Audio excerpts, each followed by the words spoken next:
Children, before starting this video, if you have any doubt, अगर आपको कोई concept नहीं समझ में आया है, you can ask in the group. But before asking, make sure कि आपने चैप्टर को एटलीस्ट 2 बार पढ़ा हो एंड वीडियो भी देखी हो.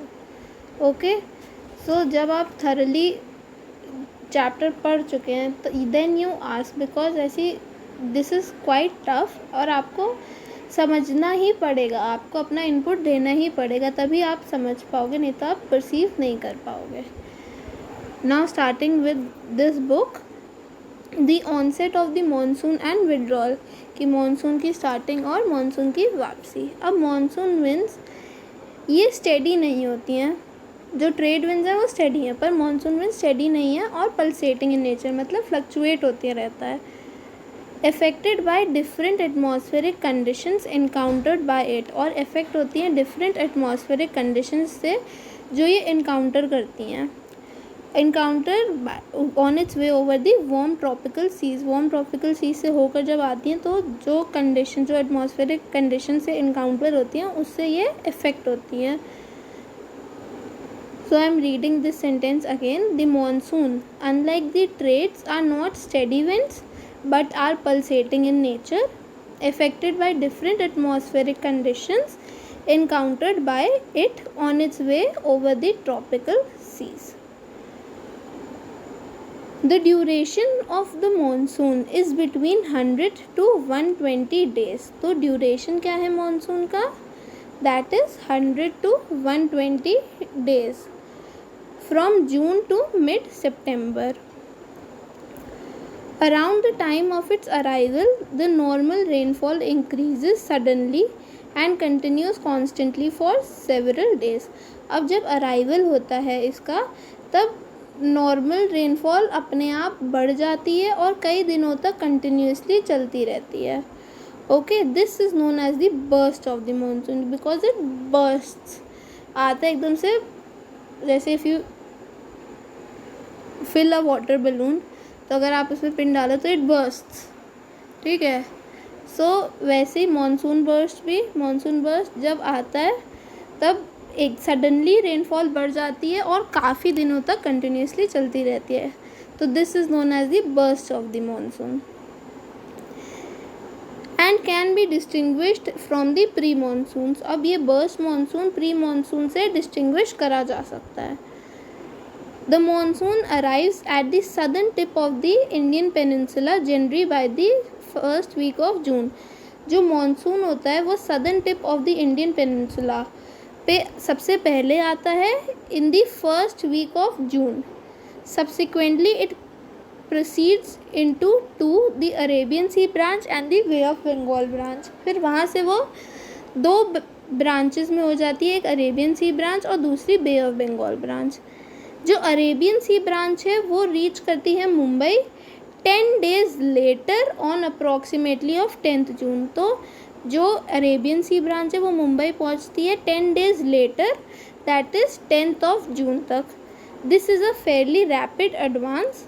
The Bay of Bengal branch also advances rapidly and arrives in Assam in the first week of June. जो Bay of Bengal branch है वो असम में अराइव कर देती है in the first week of June. The lofty mountains causes the monsoon winds to deflect towards the west over the Ganga plains. Now before advancing any further, अब आप ये chart देखो. एज यू कैन सी 1 जून यहाँ पे सबसे पहले southern tip पर आता है और यहाँ पे ऐसे ये जाती है, देन ये यहाँ से फिर से मॉइस्चर उठा के ये यहाँ पे चली जाती है. And this is the Bay of Bengal branch जो फर्स्ट वीक ऑफ ब्रांच में असम वगैरह में बारिश करती है. Okay, now coming to the Arabian Sea branch, as you can see यहाँ पे 10th जून तक पहुँचती है और 10th जून तक फिर से ये ऐसे ऐसे होते यहाँ तक पहुँचती है. ओके, एंड अभी हमने पढ़ा कि the lofty mountains cause the monsoon winds to deflect towards the west over the Ganga plains. तो जो लोफ्टी माउंटेन्स हैं उनसे क्या होता है, वो ये टकरा के इधर चले जाते हैं, west of the Ganga plains. Okay, direction तो समझ गए आप लोग। Now, by mid-June, the Arabian Sea branch of the monsoon arrives over the Saurashtra, Kutch and the central part of the country. तो by mid June Arabian Sea branch कहाँ पे पहुँच जाती है, सौराष्ट्र, कच्छ और central part of the country तक। जो Arabian Sea branch, the Arabian Sea and the Bay of Bengal branches of the monsoon merge over the north western part of the Ganga plains. अब जो अरेबियन सी ब्रांच है और बे of Bengal branch है वो यहाँ पे मिलते हैं और फिर से शावर देते हैं। Okay, Delhi generally receives the monsoon showers from the Bay of Bengal branch by the end of the June. Tentative date is 29th of June. By the first week of July, western Uttar Pradesh, Punjab, Haryana and eastern Rajasthan experience the monsoon. Or by mid-July, monsoon reaches Himachal Pradesh and the rest of the country. Now we have done the onset of monsoon. Okay.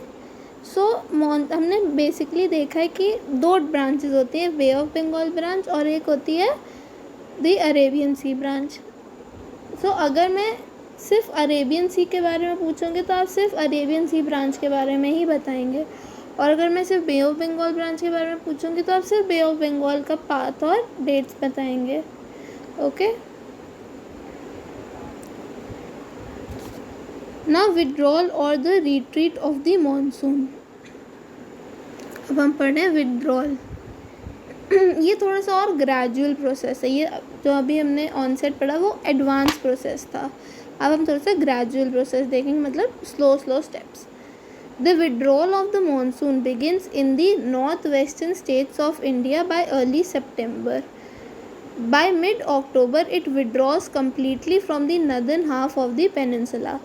So by mid October जो monsoon winds है वो वापस आने लग जाती हैं, northern half से तो पूरी ही आ जाती हैं। The withdrawal from the southern half of the peninsula is Fairlie rapid, और जो southern half of the peninsula उसमें से फेयरली रैपिड विड्रॉल होता है।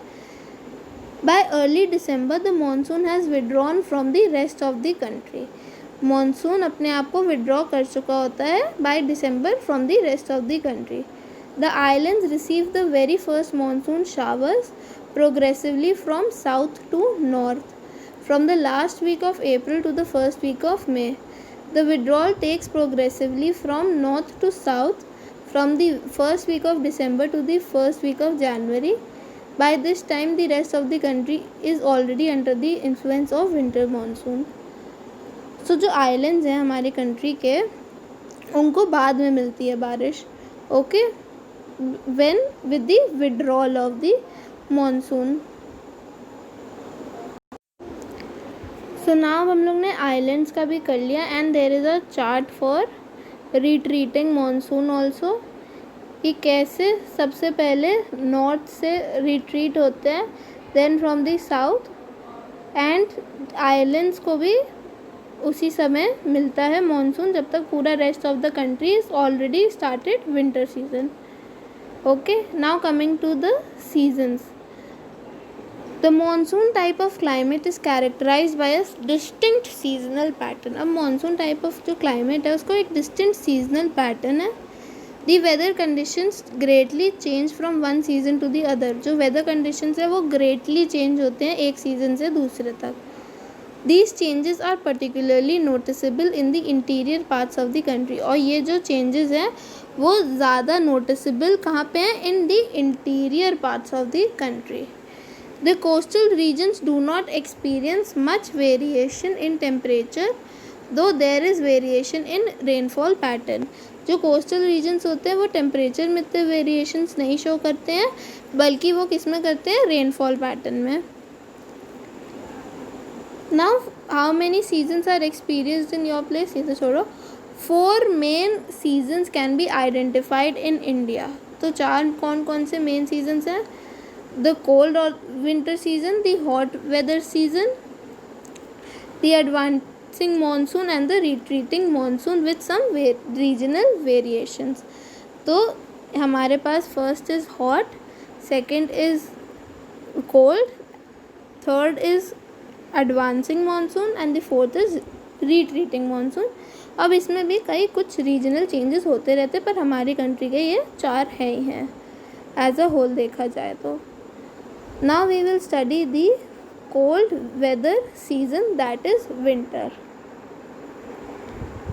The cold weather season begins from mid-November in the northern India and stays till February.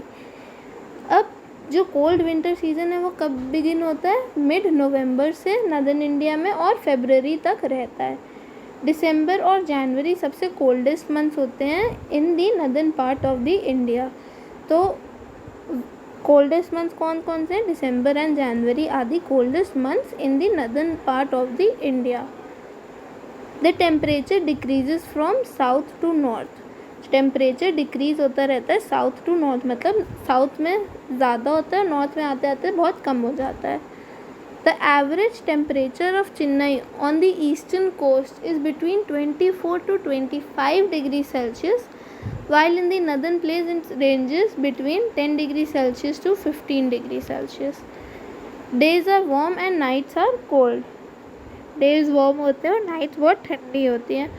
Frost common है north और high slopes of Himalayas में Frost common है north में और हायर स्लोप्स ऑफ हिमालयस में snowfall भी एक्सपीरियंस करी जाती है. Now I will before starting this मैं क्वेश्चन आंसर्स डिस्कस करना चाहूँगी. The first question for your worksheet is what is the burst of the monsoon. Okay, then describe the path of first Arabian Sea branch, second Bay of Bengal branch. Arabian sea में सिर्फ Arabian सी की बात होनी चाहिए और बे of Bengal में सिर्फ बे of Bengal branch की बात होनी चाहिए. Okay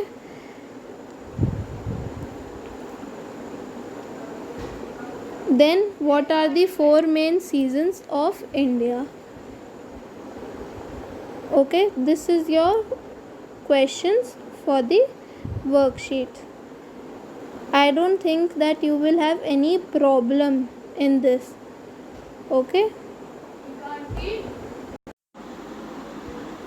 And children, I am saying again and again that do read this chapter on your own. समझने की कोशिश करना 1 से 2 बार तो एट लीस्ट.